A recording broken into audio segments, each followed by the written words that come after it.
हर हर महादेव।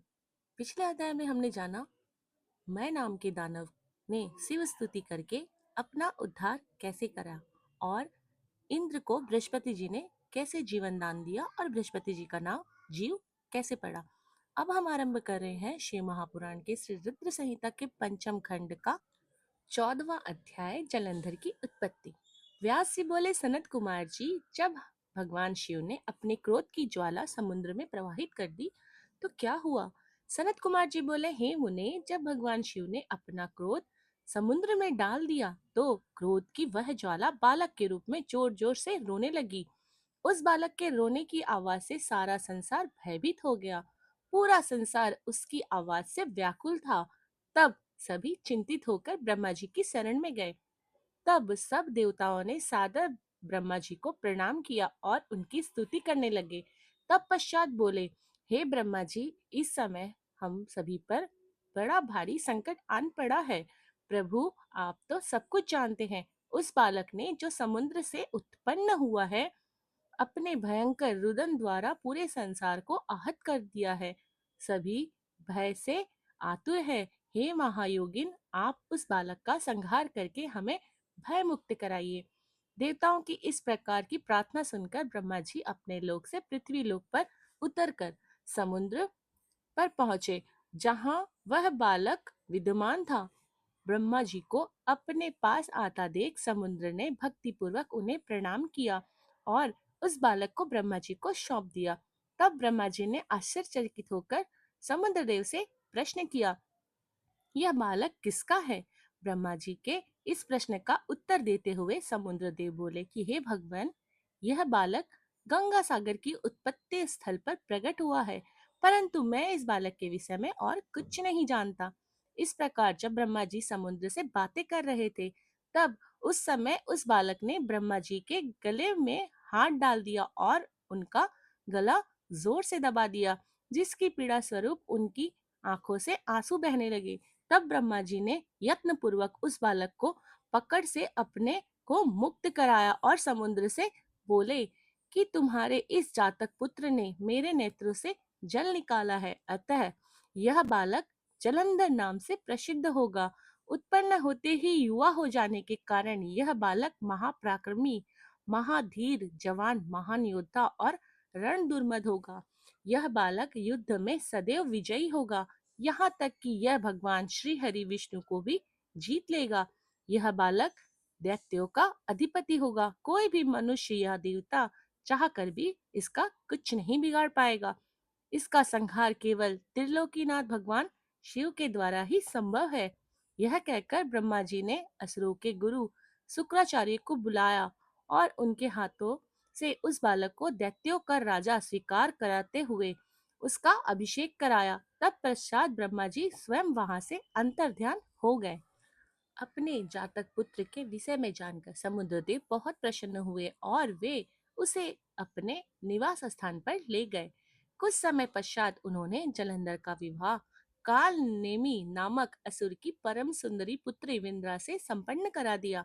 जलंधर आनंद पूर्वक अपनी पत्नी के साथ निवास करने लगा और असुरों के राज्य को बड़ी चतुराई और कर्तव्य के साथ चलाने लगा। उसकी पत्नी वृंदा महान प्रतिव्रता नारी थी। हम आरंभ कर रहे हैं शिव महापुराण के श्री रुद्र संहिता के पंचम खंड का 15वां अध्याय, देव जलंधर युद्ध। सनत कुमार जी बोले, ही महर्षि, एक दिन की बात है, असुर राज जलंधर अपने दरबारियों एवं मंत्रियों के साथ अपनी राज्य सभा में विराजमान था। तभी वहां असुरों के महान गुरु शुक्राचार्य पधारे। वे परम कांतिमान थे और उनके तेज से सब दिशाएं प्रकाशित हो रही थी। शुक्राचार्य को वहां आया देख जलंधर राज सिंहासन से उठा और आदर पूर्वक अपने गुरु को नमस्कार करने लगा। तब पश्चात उन्हें सुयोग्य दिव्य आसन पर बिठाया। फिर उसने अपना भी आसन ग्रहण किया। अपने गुरु की यथा योग्य सेवा करने के उपरांत जलंधर ने शुक्राचार्य से प्रश्न किया कि गुरुजी, राहु का सिर किसने काटा था? इसके बारे में आप मुझे सविस्तार बताइए। शुक्राचार्य ने अपने शिष्य सागर पुत्र जलंधर के प्रश्न का उत्तर देना आरंभ किया। वे बोले, एक बार देवताओं और असुरों ने मिलकर सागर के गर्भगृह में छुपे अनमोल रत्नों का निकालने के लिए सागर मंथन कराने के विषय में सोचा। इस प्रकार दोनों में यह तय हुआ कि जो भी समुद्र मंथन से प्राप्त होगा उसे देवता और असुर में आधा आधा बांट लिया जाएगा। तब दोनों ओर से देवता और असुर प्रसन्नता पूर्वक इस कार्य को करने में लग गए। समुद्र मंथन में बहुत से बहुमूल्य रत्न आदि प्राप्त हुए, जिसे देवताओं और असुरों ने आपस में बांट लिया। परंतु जब समुद्र मंथन द्वारा अमृत का कलश निकला, तो राहु ने देवता का रूप धरकर अमृत पी लिया। यह जानते ही कि राहु ने भी अमृत पी लिया है, देवताओं के पक्षधर भगवान विष्णु ने राहु का सिर अपने सुदर्शन चक्र से काट दिया। यह सब उन्होंने देवराज इंद्र के बहकावों में आके किया था। यह सुनते ही जलंधर के नेत्र क्रोध से लाल हो गए। उसने घसमर नामक राक्षस का स्मरण किया, जो पल भर में ही वहां उपस्थित हो गया। जलंधर ने पूरा वृतांत घसमर को बताते हुए इंद्र को बंदी बनाकर लाने का आदेश दिया। घसमर जलंधर का वीर और पराक्रमी दूत था। वह आज्ञा पाते ही इंद्रदेव को लाने के लिए वहां से चल दिया। देवराज इंद्र की सभा में पहुंचकर जलंधर के दूत ने अपने स्वामी का संदेश इंद्र को सुना दिया। वह बोला कि तुमने मेरे स्वामी जलंधर के पिता समुद्र देव का मंथन करके उनके सभी रत्नों को ले लिया है। तुम वह सभी रत्न लेकर और अपने अधिष्ठानों के साथ मेरे स्वामी के शरण में चलो। घसमर के वचन सुनकर देवराज इंद्र अत्यंत क्रोधित हो गए और बोले कि उस सागर ने मुझसे डरकर अपने अंदर सभी रत्नों को छुपा लिया था। उसने मेरे शत्रु असुरों की भी मदद की है और उनकी रक्षा की है। इसलिए मैंने समुद्र के कोष पर अपना अधिकार किया है। मैं किसी से नहीं डरता हूँ। जाकर अपने स्वामी को बता दो कि हिम्मत है तो इंद्र के सामने आकर दिखाओ। देवराज इंद्र के ऐसे वचन सुनकर जलंधर का घसमर नामक दूत वापिस लौट गया। उसने अपने स्वामी जलंधर को इंद्र के कथन से अवगत कराया। यह सुनकर जलंधर के क्रोध की कोई सीमा ना रही। उसने देवलोक पर तुरंत चढ़ाई कर दी। अपनी वीर पराक्रमी असुरों सेना के साथ उसने देवराज इंद्र पर आक्रमण कर दिया। उनके युद्धों के बिगुल से पूरा इंद्रलोक गूंज उठा। चारों ओर भयानक युद्ध चल रहा था। मारकाट मची हुई थी। मृत सैनिकों को देवताओं के गुरु बृहस्पति और दैत्यों के गुरु शुक्राचार्य मृत संजीवनी से पुनः जीवित कर रहे थे। जब किसी भी प्रकार से उन्हें युद्ध में विजय नहीं मिली, तो जलंधर ने अपने गुरु शुक्राचार्य से प्रश्न किया कि हे गुरुदेव, मैं रोज युद्ध में देवताओं के अनेक सैनिकों को मार गिराता हूँ, फिर भी देव सेना किसी भी तरह कम नहीं हो रही।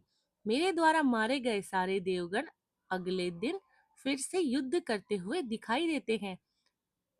गुरुदेव, मृतों को जीवन देने वाली विद्या तो आपके पास है, फिर देवता कैसे जीवित हो जाते हैं? तब शुक्राचार्य ने जलंधर को बताया कि द्रोणागिरी पर्वत पर अनमोल औषधि है, जो देवताओं की रक्षा कर रही है। यदि तुम उन्हें हराना चाहते हो, तो देवगिरी को उखाड़कर समुद्र में फेंक दो।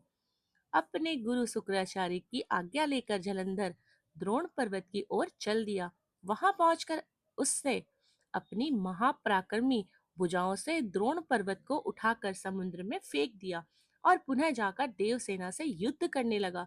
जलंधर ने अनेक देवताओं को अपने प्रहारों से घायल कर दिया और हजारों देवगणों को पलक झपकते ही मौत के घाट उतार दिया। जब देव गुरु बृहस्पति देवताओं के लिए औषधि लेने द्रोणागिरी पहुंचे, तो पर्वत को अपने स्थान पर ना देखकर बहुत आश्चर्यचकित हुए। वापस आकर उन्होंने देवराज इंद्र को इस विषय में बताया और आज्ञा दी कि यह युद्ध तुरंत रोक दिया जाए, क्योंकि अब तुम असुरराज जलंधर को नहीं जीत सकोगे। ऐसी स्थिति में प्राणों की रक्षा करना ही बुद्धिमता है। हम आरंभ कर रहे हैं शिव महापुराण के श्री रुद्र संहिता के पंचम खंड का 16वां अध्याय। श्री विष्णु का महालक्ष्मी को जलंधर का वध ना करने का वचन देना। सनत कुमार जी बोले, हे व्यास जी, इस प्रकार जब देवगुरु बृहस्पति ने देवताओं को युद्ध रोक देने के विषय में कहा, तो सभी ने गुरु की आज्ञा का पालन किया और युद्ध को रोक दिया गया। परंतु जलंधर का क्रोध शांत नहीं हुआ। वह इंद्र को ढूंढता ढूंढता स्वर्गलोक आ पहुंचा। जलंधर को वहां आता देख इंद्र व अन्य देवता अपने प्राणों की रक्षा करने हेतु वहां से भागकर भगवान श्री हरि विष्णु की शरण में बैकुंठ लोक जा पहुंचे। वहां पहुंचकर उन्होंने भगवान विष्णु को प्रणाम किया और उनकी भक्ति भाव से स्तुति की। तत्पश्चात उन्होंने भगवान विष्णु से कहा, हे कृपा निधान, हम आपकी शरण में आए हैं, हमारी रक्षा कीजिए। तब देवताओं ने विष्णु जी को जलंधर के विषय में सब कुछ बता दिया। समस्त वृतांत सुनकर श्री हरि विष्णु ने देवताओं से कहा कि वे अपने भय का त्याग कर दे। उन्होंने उनकी प्राण की रक्षा करने का आश्वासन दिया और कहा कि मैं जलंधर का वध कर तुम्हें उससे मुक्ति दिलाऊंगा। यह कहकर भगवान विष्णु अपने वाहन गरुड़ पर सवार होकर चलने लगे। यह देखकर देवी लक्ष्मी ने नेत्रों में आंसू आ गए और वो बोली, हे स्वामी, जलंधर समुद्र देव का जातक पुत्र होने के कारण मेरा भाई है। आप मेरे स्वामी होकर मेरे भाई को क्यों मारना चाहते हैं? यदि मैं आपकी प्रिय हूँ तो आप मेरे भाई का वध नहीं करेंगे। अपनी प्राण वल्लभा लक्ष्मी जी के वचन सुनकर विष्णु जी बोले, हे देवी, यदि तुम ऐसा चाहती हो तो ऐसा ही होगा। परंतु तुम जानती हो कि पापी का नाश अवश्य होता है। तुम्हारा भाई जलंधर अधर्म के मार्ग पर चल रहा है और देवताओं को कष्ट पहुंचा रहा है। फिर भी मैं उसका वध अपने हाथों से नहीं करूंगा। परंतु इस समय तो मुझे युद्ध में जाना ही होगा। यह कहकर भगवान विष्णु युद्ध स्थल की ओर चल दिए। भगवान विष्णु उस स्थान पर पहुंचे जहां असुरराज जलंधर था। भगवान विष्णु को आया देखकर देवताओं में हर्ष और ऊर्जा का संचार हुआ। देवसेना अत्यंत रोमांचित हो गई। सभी देवताओं ने हाथ जोड़कर श्री हरि को प्रणाम किया। भगवान विष्णु का मुखमंडल अद्भुत आभा से प्रकाशित हो रहा था। उनके दिव्य तेज के सामने दैत्य और दानवों का खड़े रह पाना मुश्किल हो रहा था। श्री हरि विष्णु के वाहन गरुड़ के पंखों से निकलने वाली प्रबल वायु ने वहां पर आंधी सी ला दी। इस आंधी में दैत्य इस प्रकार घूमने लगे जैसे प्रकार आसमान में बादल घूमते हैं। अपनी सेना को ऐसी विकट परिस्थिति में देखकर जलंधर अत्यंत क्रोधित हो उठा। हम आरंभ कर रहे हैं श्री महापुराण के श्री रुद्र संहिता के पंचम खंड का 17वां अध्याय, श्री विष्णु जलंधर युद्ध।